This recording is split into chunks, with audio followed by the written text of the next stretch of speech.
Greetings to each and every one of you. I am Princess Anime S. Agravante, first year criminology student, and welcome to my presentation. Let me start by a few words background introduction rather for this topic, which is all about the community pillar. So the community pillar serve as the fifth pillar of the Philippine criminal justice system, and in this chapter covered themes related to that.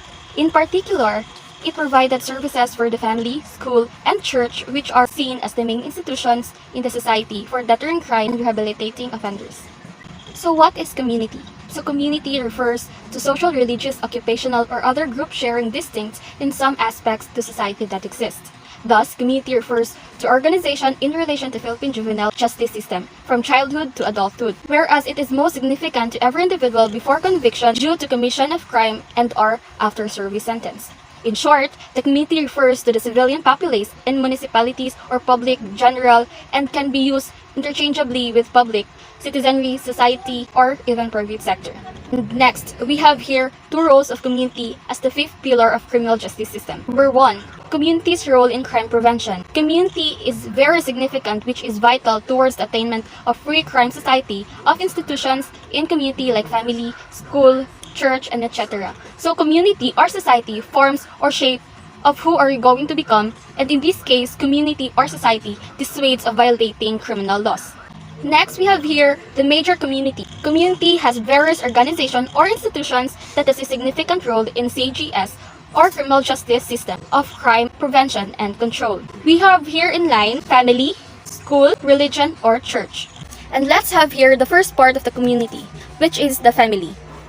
Family, it explicates all who live in the same household, including servants and relatives with some person or persons directing this economic and social unit. And we have here the kinds of family. We have A, B, and C. A, nuclear family, B, extended family, and C, single-parent family. For the nuclear family, which is known as elementary or conjugal family, consists of one or more parent. B, extended family.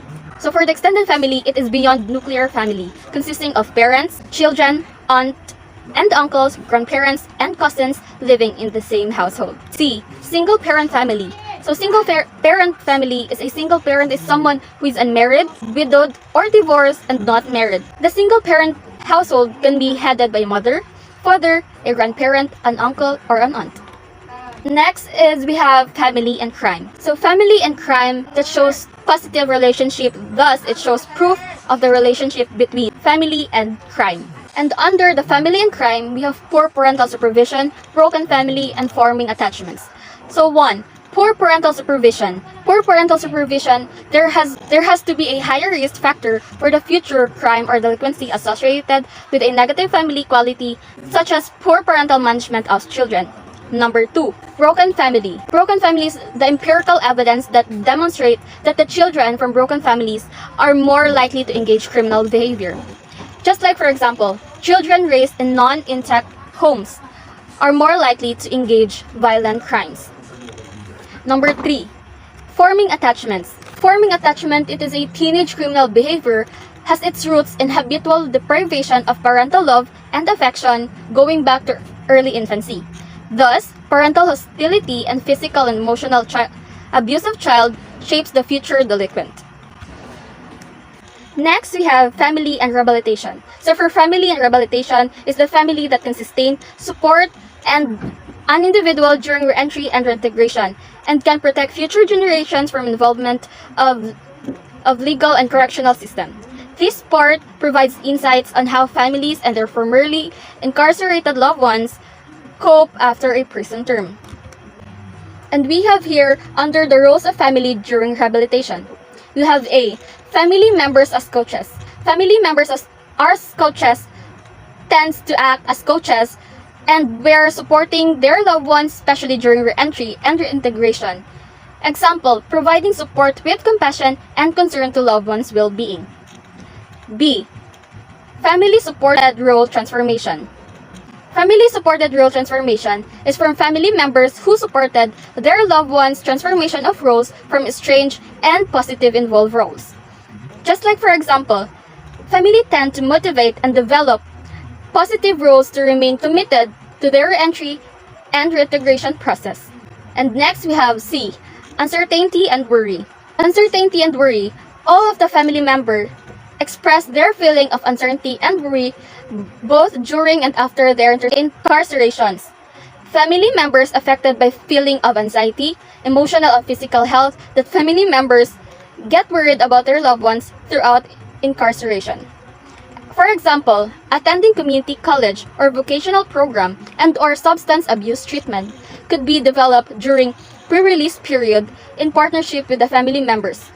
The returning prisoner parole or probation and any relevant social services program. Next, we have the second part of the community, which is the school. So, the school, the second integral stage of behavioral or social development process is the school. It is said that the school is an extension of home, having strategic position to control crime and delinquency. It also exercises authority over child that enters its jurisdiction.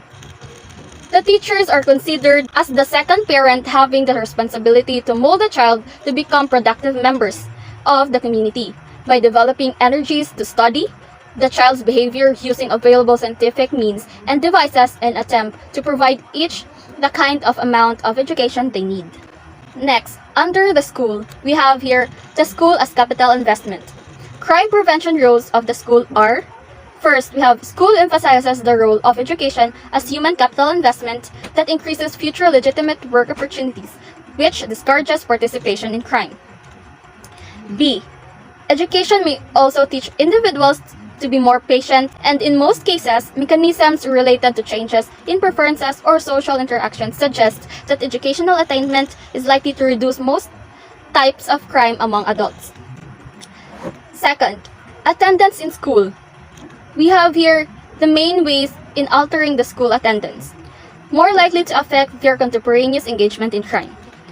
We have here A. First, school may have an incapacitation effect where youth cannot be in two places at once, and many criminal opportunities are more limited in school than on streets. This effect depends in part on ease with which youth can engage in crime during the non-school hours. B. Secondly, longer periods of school attendance should increase labor market skills and improve future employment prospects. This, in turn, may make juvenile arrest and long periods of detention are more costly, reducing incentives to engage in crime with enrolled in school. So living in places that are frequently poor or intensively policed, together with having limited access to education, stable job and permanent housing, put adults, children, and families at risk of becoming enmeshed in the legal and penitentiary system. And we have here the third part of the community, which is the religion or church. So the church is the institution that provides the places for public worship and the services that needed to enhance the spiritual. The church influences people's behavior with emphasis on morals, life, highest spiritual values, the worth and dignity of the individual, and respect for the people's life and prosperities. The church also generates a strong will of people to oppose crime and delinquency. Under the church, we have the church mission. The church mission is curbing of crime and reshaping the criminal justice system is not just all about public policy, but a test of church commitment. The community of faith is called to A. Teach right from wrong, respect for life and the law, forgiveness and mercy. Under here, beliefs about the sanctity of human life and dignity must be at the center of approach to these issues. Church teaches the values and believes that the society protect its citizen from violence and rehabilitative services for former inmates. B. Stand with victims and their families. Victims of crime and their families turn to their local parishes for compassion and support. Thus, church encouraged the victims to redirect their anger from vengeance to true justice and real healing. C. Reach out to offenders and their families, advocate for more treatment, and provide for the pastoral needs of all involved. Therefore, rehabilitation and restoration must include the spiritual dimension of healing and hope. The church must stand ready to help offenders and discover the good news of the gospel and how it can transform their lives. Next, we have D. Build community. Parish are called to help and rebuild their community. Parish also be instrumental in developing programs for prison and victim ministries. E. Advocate policies that help reduce violence, protect the innocent, involve the victims, and offer real administrative to crime. In this part, individuals are called to advocate for policies that reflect values involved in civil society, faith, and citizens, whereas church encourages, promotes, and/or advocate to more resources into restoration, education, and treatment programs that focus on community healing and personal accountability. F. Church and state consultations. For the church and state consultations, church tries to reflect on what was learned and encourage church leaders through consultations with those involved in criminal justice system, and encourage victims and to inmates for a reformation and rejoin society upon the parishes and ministers. Take note, there are various agencies or institutions within the community pillar, but authors viewed family, school, religion, or church as a significant players. Next, we have the criminal justice pillar as a system. So criminal justice as a pillar system, it is the public prosecution, the courts, the prison, or correctional system, and the community are all parts of the criminal justice system. It is also includes all institutions and individuals involved in law enforcement. This pillar must execute well with dispatch, cooperation, and coordination with one another in order to move quickly and efficiently. And we have here the criminal justice as a system. We have here the law enforcement, prosecution pillar, courts pillar, and correction pillar. So the criminal justice as a pillar system, the PCJS is necessary to maintain a just system that protects the interests of suspect, respondents, accused, convicts, and ex-convicts. It must maintain impartiality and incorruptibility as well as observe due process at all times, and it observe due process at all times and at all levels. These pillars of the PCJS can help to deter criminals from committing crimes due to psychological impact. So that's all for today's presentation. Thank you for listening. The end. Thank you.